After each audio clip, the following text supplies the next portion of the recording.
Bible tells us in the book of Acts chapter 13 that David was a man after God's own heart. We're gathered to have Bible study just with men. Hi, men. I am Neil. I have 3 kids, and Catalina, Alana, and Nathaniel, 7, 4, and 2, and my beautiful wife Jessica, who helps Jenny out with the Kingdom Kids. Oh, we've been married for 10 years. Got married in this church in 2010. We met her when I was going to college in 2007, and so we just celebrated 10 years and 13 years of being together. So. I'm Shane. You usually see me behind Jenny. She's usually the one running around with me and the kids, trying to help her behind. Michael and Wayne, 11 and 7, and me and Jenny have been together for 15 years and married for 12. 2. Don't tell me, tell them. 2. 2 kids, 11 and 7. And boys? Both boys. 11 and 7. It's really about your heart and being, having God in your daily lives, and being like David. It would be like, being even closer to God than I am now. So being like that and having that, that faith to go up against a giant with just a sling and a rock, it means a lot. Faith. A lot of what Neil said means that that you have to continually grow and continually push yourself, and know that there's always more you can do in your life to show your faithfulness to the Lord, to bring your family into the faithfulness of the Lord. It's just exponential. Every day you grow and you learn and you try to become something more than you were the day before.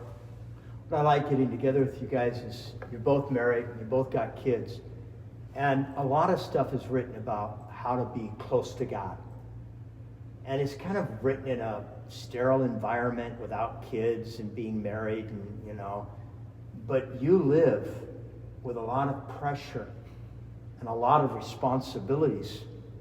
And being somebody that walks with God and being a man after God's heart, especially living in the days of a pandemic, where it's like everything's changed. I mean, you can't go to a grocery store. Simple things like not getting toilet paper at one moment, or buying food, or the normal thing. I mean, everything has changed. How do you build your house on solid rock in the middle of a pandemic? It's really easier said than done.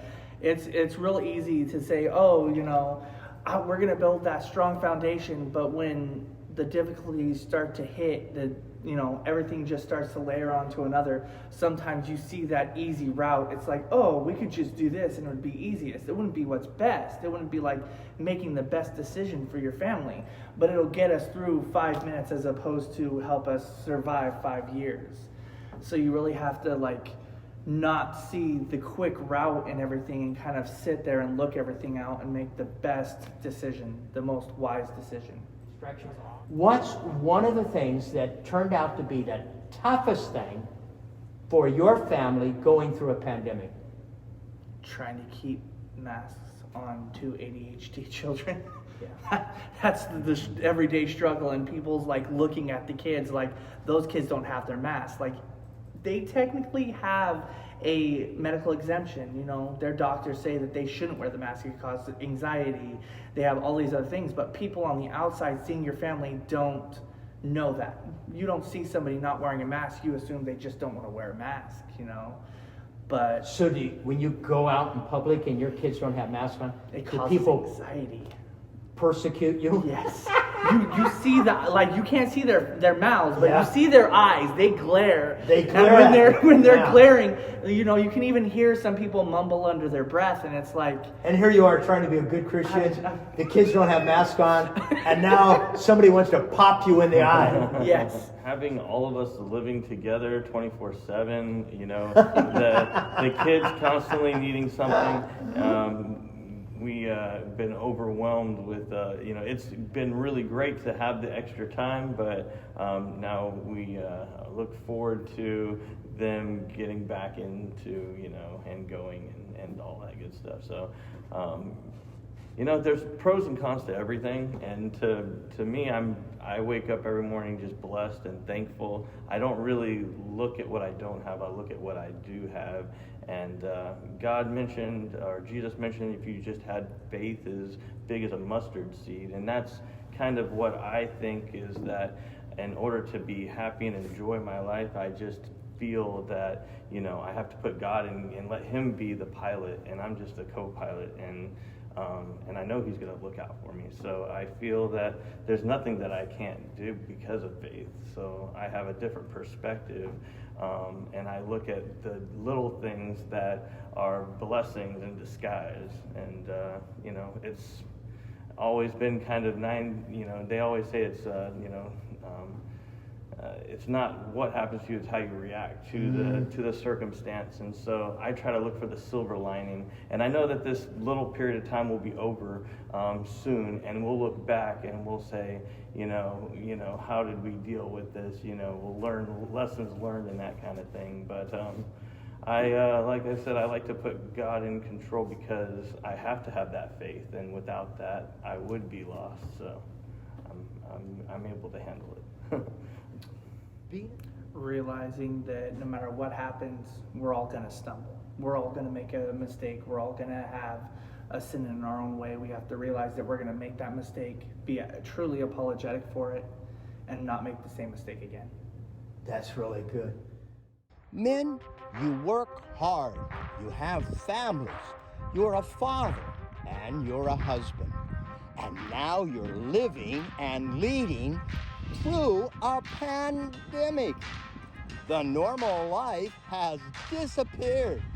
It seems like every day is an abnormal day. And I want to encourage you with the Word of God today, that as we are faithful and build our house upon a solid rock, the wind and the rain and the flood will come. But you're a man of God. You're a man of faith. You're a man that chose the wise path to build your house upon solid rock. Don't be dismayed or discouraged.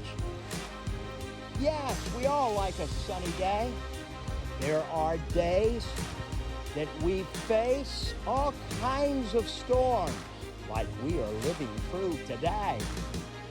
But be of great courage, because you are building your house on solid rock. Keep the faith. You're not perfect, and we're all going to struggle. But as we move down this trail together, God is going to guide us. God is going to keep us. We'll see you next Monday night for Monday Night's Men's Talk. Be blessed this week.